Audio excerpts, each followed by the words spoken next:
Hi hello ಎಲ್ರಿಗೂ ನಮಸ್ಕಾರ. Welcome back to my new vlog. ನಾನು ನಿಮ್ಮ ಪ್ರೀತಿಯ ಮಂಜುಳಾ. ಇವತ್ತು ಬೆಳಗ್ಗೆ 11 ಗಂಟೆಯಿಂದ ವ್ಲಾಗ್ನ ಸ್ಟಾರ್ಟ್ ಮಾಡ್ತಾ ಇದ್ದೀನಿ. ಇವತ್ತು ಪಿಕಲ್ ರೆಸಿಪಿ ಮಾಡೋಣ ಅಂತ ಅಂದ್ಕೊಂಡಿದ್ದೀನಿ.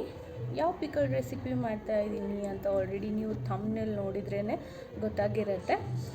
ಸೊ ಸ್ಕಿಪ್ ಮಾಡ್ದೇನೆ ವ್ಲಾಗ್ನ ನೋಡಿ. ಯಾರೆಲ್ಲ ನನ್ನ ಚಾನಲ್ ಸಬ್ಸ್ಕ್ರೈಬ್ ಆಗಿಲ್ವೋ ಸೊ ಪ್ಲೀಸ್ ನನ್ನ ಚಾನಲ್ನ ಸಬ್ಸ್ಕ್ರೈಬ್ ಮಾಡಿಕೊಂಡು ವೀಡಿಯೋಸ್ನ ನೋಡಿ ಆ್ಯಂಡ್ ಪಕ್ಕದಲ್ಲಿರೋ ಬೆಲ್ಲೈಕನ್ನ ಕ್ಲಿಕ್ ಮಾಡೋದ್ರಿಂದ ನನ್ನ ಎಲ್ಲ ವೀಡಿಯೋಸ್ಗಳು ನಿಮಗೆ ನೋಟಿಫಿಕೇಷನಲ್ಲಿ ಬರುತ್ತೆ.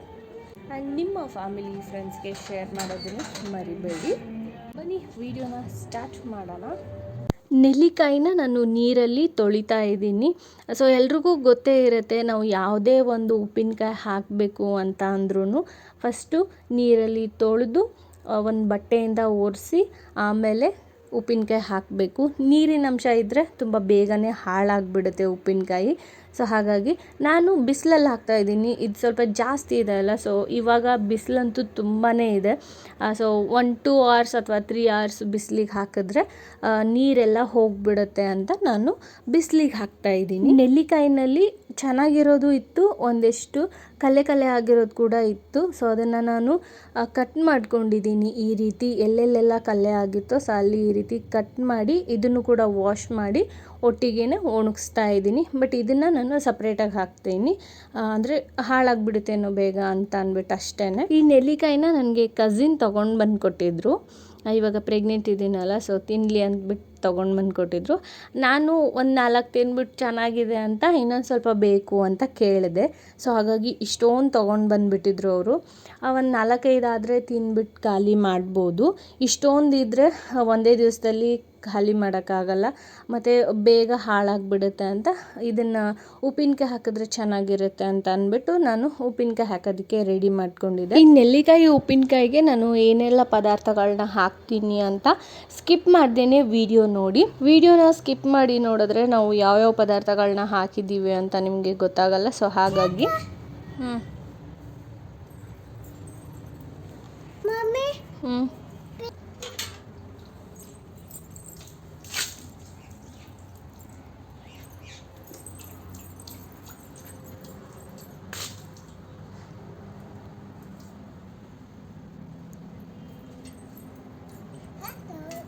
ನನ್ನ ಮಗಳು ಎಷ್ಟು ಚೆನ್ನಾಗಿ ಹೆಲ್ಪ್ ಮಾಡ್ತಾಳೆ ಅಂತ ಅಂದರೆ, ನಾನು ನೆಲ್ಲಿಕಾಯಿ ತೊಳೆದು ಇಟ್ಟಿರೋ ನೀರನ್ನೆಲ್ಲ ಚೆಲ್ತಾ ಇದ್ಲು ತೊಗೊಂಡೋಗಿ.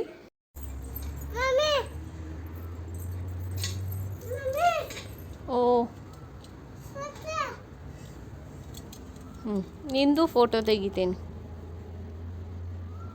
ಓಕೆ. ನೆಲ್ಲಿಕಾಯಿ ಉಪ್ಪಿನಕಾಯಿನ ನಾನು ಹೇಗೆ ಮಾಡ್ತೀನಿ ಅಂತ ವಿಡಿಯೋ ಕ್ಯಾಪ್ಚರ್ ಮಾಡಿ ಯೂಟ್ಯೂಬಲ್ಲಿ ಅಪ್ಲೋಡ್ ಮಾಡೋಣ ಅಂತ ನಾನು ವಿಡಿಯೋ ಮಾಡ್ಕೊಳ್ತಾ ಇದ್ದೆ. ಸೊ ನನ್ನ ಮಗಳು ಕೂಡ ನಂದು ಫೋಟೋ ತೆಗಿ ವಿಡಿಯೋ ತೆಗಿ ಅಂತ ಹೇಳ್ತಾ ಇದ್ಲು. ಇತ್ತೀಚೆಗೆ ನಾನು ಯಾವುದೇ ಒಂದು ವಿಡಿಯೋ ಮಾಡಿರಲಿ ಅಥವಾ ಒಂದು ಫೋಟೋ ತೆಗೆದಿರಲಿ ನನಗೂ ತೋರಿಸು ಅಂತ ಕೇಳ್ತಾ ಇರ್ತಾಳೆ. ಒಂದು ಫೋಟೋ ತೆಗೆದ ತಕ್ಷಣ ಅವಳಿಗೆ ತೋರಿಸ್ಬೇಕು.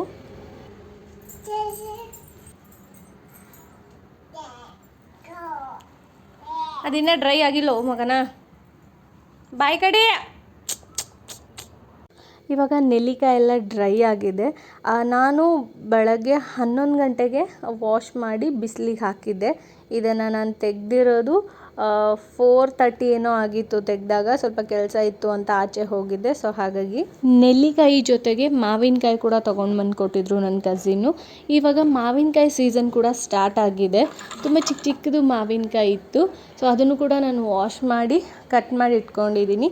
ಇದಕ್ಕೆ ಜಸ್ಟ್ ನಾನು ಉಪ್ಪು ಮತ್ತು ಖಾರ ಅಷ್ಟೇ ಹಾಕ್ತಾಯಿದ್ದೀನಿ ಇವಾಗ ತಿನ್ನೋದಕ್ಕೆ ಅಂತ ಅಂದ್ಬಿಟ್ಟು. ಸೊ ಅದು ಕೂಡ ತುಂಬ ಟೇಸ್ಟಿಯಾಗಿರುತ್ತೆ.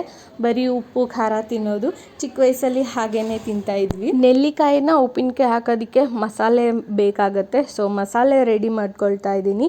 ಈ ಮಸಾಲೆಗೆ ನಾನು ಏನನ್ನು ಯೂಸ್ ಮಾಡ್ತಾ ಇದ್ದೀನಿ ಅಂತ ಅಂದರೆ ಸಾಸಿವೆ ಜೀರಿಗೆ ಯೂಸ್ ಮಾಡ್ತಾ ಇದ್ದೀನಿ. ಇದನ್ನು ಸ್ವಲ್ಪ ನಾನು ಹುರ್ಕೊಳ್ತೀನಿ. ಇದ್ರ ಜೊತೆಗೆ ನಾನು ಒಂದಿಷ್ಟು ಮೆಂತ್ಯ ಕಾಳನ್ನು ಕೂಡ ಹಾಕ್ತಾ ಇದ್ದೀನಿ. ಇದು ಮೂರನ್ನು ಹಾಕಿಬಿಟ್ಟು ನಾನೊಂದು ಸ್ವಲ್ಪ ಕಲರ್ ಚೇಂಜ್ ಆಗೋವರೆಗೂ ಇದನ್ನು ಹುರ್ಕೊಳ್ತೀನಿ. ನಾನು ಈ 3 ಪದಾರ್ಥಗಳನ್ನು ಹಾಕೋದಕ್ಕೆ ಸ್ಪೂನ್ ಯೂಸ್ ಮಾಡಿಲ್ಲ, ಅಂದರೆ ಅಳತೆ ಮಾಡಿ ಹಾಕಿಲ್ಲ.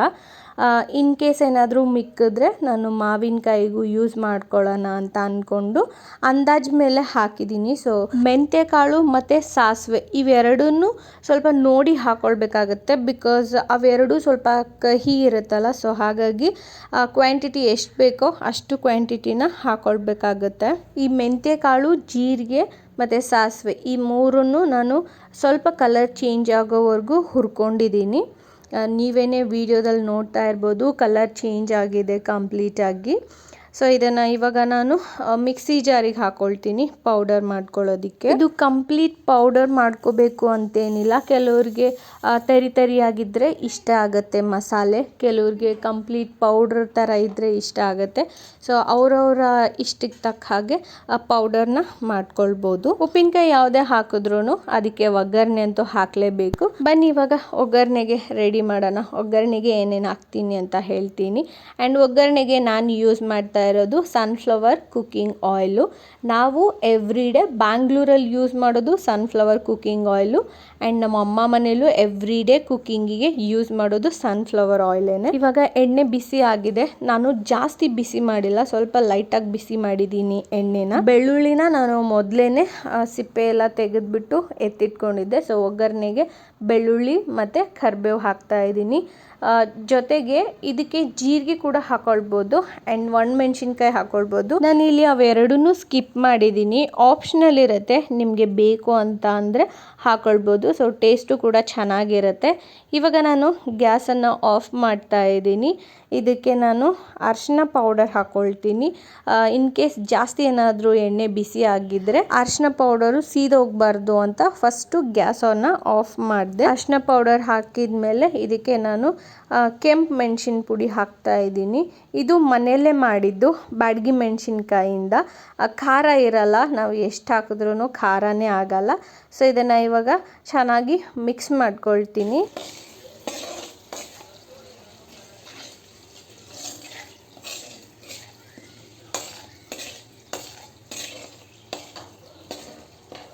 ಇವಾಗ ಚೆನ್ನಾಗಿ ಮಿಕ್ಸ್ ಮಾಡಿ ಉಪ್ಪು ಹಾಕ್ತಾ ಇದ್ದೀನಿ. ಉಪ್ಪೇ ಮೇನ್ ಇಂಪಾರ್ಟೆಂಟು ಎಲ್ಲ ಅಡುಗೆಗೂ. ಜೊತೆಗೆ ನಾನು ಬೆಲ್ಲ ಹಾಕ್ತಾ ಇದ್ದೀನಿ. ಇದನ್ನು ಪುಡಿ ಮಾಡಿ ಹಾಕ್ತಾ ಇದ್ದೀನಿ. ಟೇಸ್ಟು ಚೆನ್ನಾಗಿರುತ್ತೆ. ಆ್ಯಂಡ್ ನೆಲ್ಲಿಕಾಯಿ ಹುಳಿ ಇರುತ್ತಲ್ಲ, ಸೊ ಹಾಗಾಗಿ ಬೆಲ್ಲ ಹಾಕಿದ್ರೆ ಒಂಚೂರು ಹುಳಿ ಕಡಿಮೆ ಆಗುತ್ತೆ ಅಂತ ಅಂದ್ಬಿಟ್ಟು. ಸೊ ಇವಾಗ ಇದನ್ನು ಚೆನ್ನಾಗಿ ಮಿಕ್ಸ್ ಮಾಡ್ಕೊಳ್ತಾ ಇದ್ದೀನಿ. ಎಣ್ಣೆ ಬಿಸಿ ಇರೋದ್ರಿಂದ ಬೆಲ್ಲ ಕೂಡ ಕರಗ್ತಾ ಇದೆ. ಸೊ ಇದು ಒಂದು ಸ್ವಲ್ಪ ಹೊತ್ತು ಬಿಡ್ತೀನಿ. ಬೆಲ್ಲ ಮತ್ತು ಉಪ್ಪನ್ನು ಕೂಡ ನಾನು ಇಲ್ಲಿ ಮೆಜರ್ಮೆಂಟ್ ಮಾಡಿಲ್ಲ, ಹಾಗೇ ಹಾಕಿದ್ದೀನಿ. ಸೊ ನನಗೆ ಎಷ್ಟು ಟೇಸ್ಟಿಗೆ ಬೇಕಾಗುತ್ತೋ ಅಷ್ಟು ಹಾಕಿದ್ದೀನಿ. ಸೊ ಇವಾಗ ಇದು ತಣ್ಣಗಾಗಿದೆ. ನೆಲ್ಲಿಕಾಯಿ ಹಾಕ್ತಾ ಇದ್ದೀನಿ. ನೆಲ್ಲಿಕಾಯಿ ಹಾಕ್ಬಿಟ್ಟು ಚೆನ್ನಾಗಿ ಮಿಕ್ಸ್ ಮಾಡ್ಕೊಳ್ತೀನಿ.